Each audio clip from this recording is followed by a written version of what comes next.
아침부터 날이 흐립니다. 태풍 콩레이의 직접 영향은 피했지만 남부를 중심으로 매우 강한 비바람이 예상됩니다.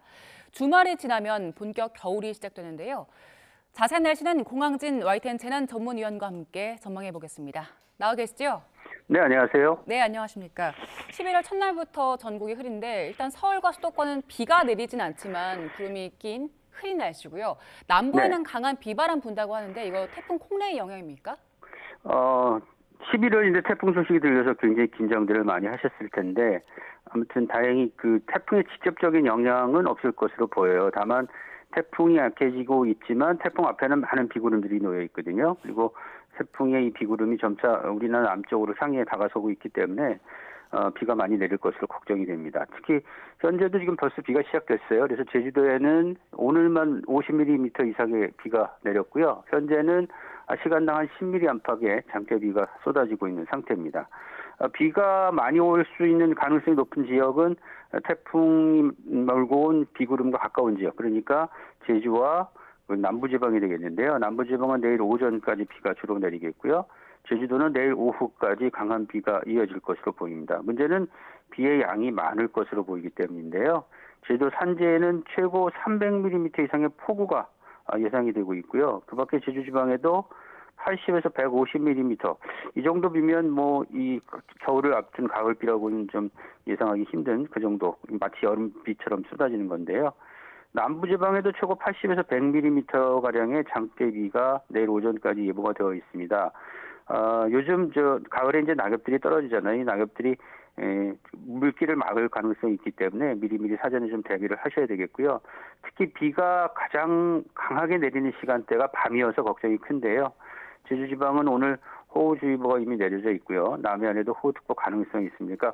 오늘 밤에 아주 강한 시간당 30에서 50mm 가량의 비가 예상되는 제주도 산지, 그리고 제주도, 그리고 경남 남해안과 전남 남해안에는 조심하고 또 조심해야 될 것으로 보입니다. 네, 말씀하신 대로 우리나라 일단 콩레이 직접 영향은 없는 건데 콩레이가 휩쓸고 갔던 타이완이요. 사상자도 많고 피해 상당했잖아요. 그런데 그렇겠죠. 예. 올라오면서 세력이 약해진 이유가 뭡니까?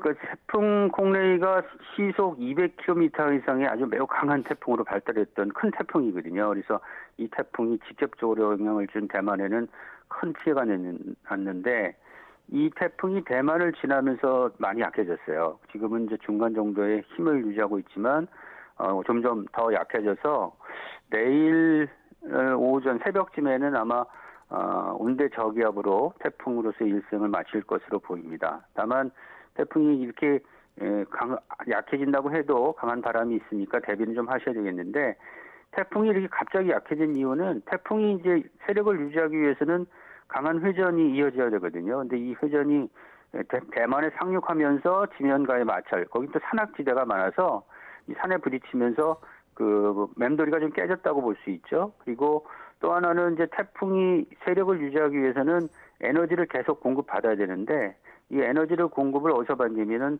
뜨거운 바다에서 받거든요. 해수면 온도가 높아야 되는데, 지금 현재 이제 대만을 지나서 태풍이 빠져나왔지만 태풍이 빠져나온 대만 해역, 그러니까 중국과 대만 사이의 바닷물의 해수면 온도가 그렇게 높지는 않습니다. 그래서 여름처럼 높지는 않기 때문에 에너지를 받는 데가 좀 어려운 것이죠. 그러니까 에너지도 못 받고 또 태풍의 뱀돌이도 많이, 소용돌이도 깨진 상황이어서 태풍이 급격하게 약화됐다고 볼 수가 있겠습니다. 네, 위원님 말씀하신 대로 바람도 상당히 강하게 분다고 하는데 어떤 지역 조심해야 될까요?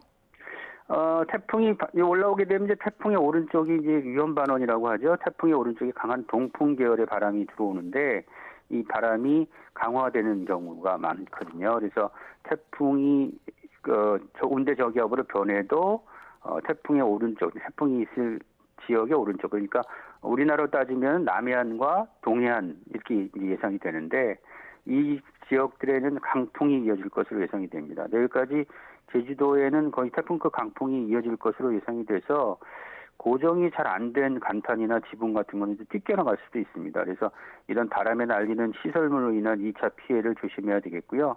강풍특보도 내려질 것으로 예상됩니다. 그리고 남해안에도 순간적으로 초속 한 15m, 이거 15m 이상 바람이 불면은 걷기가 어렵거든요. 그러니까 남해안에도 이렇게 순간적인 돌풍이 이어질 것으로 예상이 되기 때문에 철저한 대비가 필요하고요.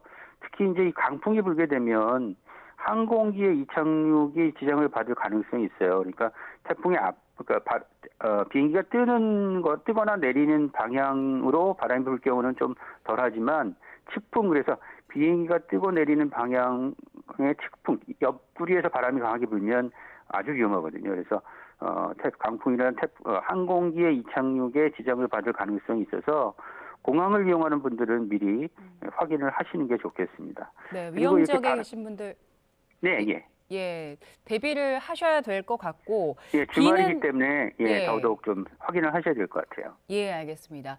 비는 내일까지 계속 온다고 하던데 주말 날씨 어떻습니까? 비는 앞서 전해드린 대로 내일까지 예상이 되는데 다만 이제 수도권은 사실은 주말에도 비가 오진 않습니다. 주말에는 맑고 기온도 뭐 평년 수준으로 높을 것으로 보여서 주말까지는 비교적 따뜻한 날씨가 예상이 되는데 다만 내일까지 이제 바람이 강해서 조심을 하셔야 되겠고요. 다만 이제 남부지방은 내일 오전까지고 제주도는 내일 오후까지 비 예보가 있는 상황이라서 비에 대한 대비가 필요하고 특히 이제 동풍을 받게 되는 강원도는 내일 또 비가 내릴 것으로 보여요. 간간히 강한 비가 이어질 것으로 보여서 단풍의 행락객들이 이제 동쪽을 찾을 분들이 계신데 내일까지는 강한 바람과 비에 대한 대비가 필요하고요. 일요일은 조금씩 이제 날씨가 회복이 되면서 날씨도 좋아지고 바람도 조금씩 잠잠해질 가능성이 높습니다. 근데 수도권에서는 이제 주말에 비가 예보되어 있지 않으니까 뭐 야외 행사를 취소하거나 그러시지는 않아도 될 것으로 보입니다. 예. 그런데 다음 주부터는 본격적으로 겨울 추위가 시작된다고 하더라고요. 주말에 미리 방한 대비를 좀 하시는 게 좋겠습니다. 어떻습니까? 그러게요. 이제 비가 그친 뒤에는 이제 북서쪽에서 찬 공기가 몰려올 것으로 보이는데 5월가을 들어서 가장 찬 공기예요. 이 때문에 월요일 오후부터, 그러니까 주말 지나서 월요일 오후부터 기온이 떨어질 것으로 보이는데 화요일 아침에는 서울 지방의 최저 기온이 영상 3도가 나와 있습니다. 그래서 이럴 경우 바람이 강하게 불면 체감 온도가 영하 가까이 떨어질 것으로 보이고요. 화요일 아침에 파주나 뭐 연천 이런 경기 동부나 경기 북부 그리고 강원도 내륙은 영하권으로 떨어질 것으로 보입니다. 대관령은 영하 4도가 예상이 되어 있거든요. 그래서 이런 추위가 올가을 들어 가장 강한 추위라고 볼 수 있고요. 겨울의 느낌을 아마 조금 받으실 것으로 예상이 되고요. 다만 어제 예상됐던 것보다는 조금 기온이 올라갈 것으로 예상이 되고 있어요. 그래서 이 찬 공기의 영향이 그렇게 오래 이어지지는 않을 것으로 예상이 됩니다. 다만 아무튼 화요일, 수요일, 목요일 한 3일 정도는 몹시 추운 날씨가 이어진다. 그리고 요즘에 좀 덥다기보다는 좀 평년보다 기온이 높은 날씨가 이어졌기 때문에 몸이 받는 충격은 상당할 것으로 예상이 됩니다. 그래서 겨울에 대한 대비를 좀 하시는 게 좋을 것 같습니다. 예, 겨울 날씨 궁금해하시는 분들 많거든요. 기상청의 3개월 전망 보니까 그 번갈아 가면서 덥거나 추운 날씨가 반복된다고 하던데 이건 왜 그렇습니까? 일단 이제 기상청이 장기 전망을 통해서 발표한 자료를 보면 이제 12월과 1월까지 현재 나와 있거든요. 근데 12월은 기온이 평년과 비슷하거나 낮을 확률이 높고 1월은 오히려 평년과 비슷하거나 높을 확률이 높습니다. 그러니까 어떻게 보면 널뛰기라고 볼 수 있죠. 그러니까 기온이 갑자기 올라갔다가 또 떨어지거나 이런 현상이 이어질 것으로 보이는데 일단 12월에는 평년보다 기온이 좀 낮기 때문에 영하권의 추위가 자주 찾아올 것으로 예상이 됩니다.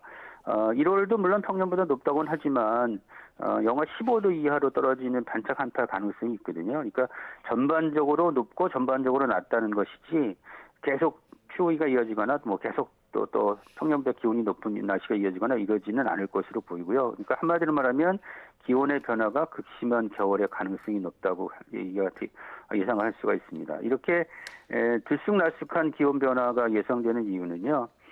우리나라를 둘러싼 그 기후 패턴에 뚜렷한 그동안에는 이제 어떤 일정한 패턴의 그 흐름이 보였는데 이게 계속 무너지고 있어요. 특히 올해도 지난해보다 못지않은 더운 날씨가 지금 전 세계적으로 이어지고 있고 특히 해수면 온도가 높거든요.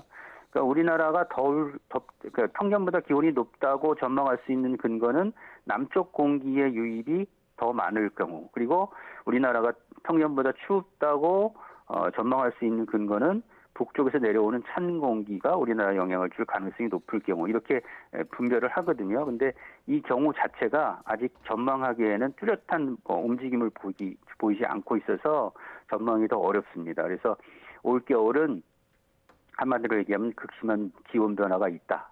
추울 땐 또 아주 춥고 또 그렇지 않은 경우 바로 또 추위가 풀리고 이런 현상이 이어질 가능성이 높다. 이렇게 생각을 하시고요. 대비를 두 가지 경우에 다 대비를 하시는 게 좋을 것 같고요. 이런 현상은 앞으로도 지구가 계속 이렇게 좀 이상 현상을 보이는 현상이 이어질 것으로 예상이 되기 때문에 이런 현상은 앞으로 당분간 계속될 것으로 예상이 되고 이에 따라서 대비도 좀 더 철저하게 할 필요가 있을 것으로 전망이 됩니다. 예, 여기까지 듣겠습니다. 공광진 YTN 재난전문위원과 함께 날씨 전망해봤습니다. 고맙습니다. 네, 수고하세요.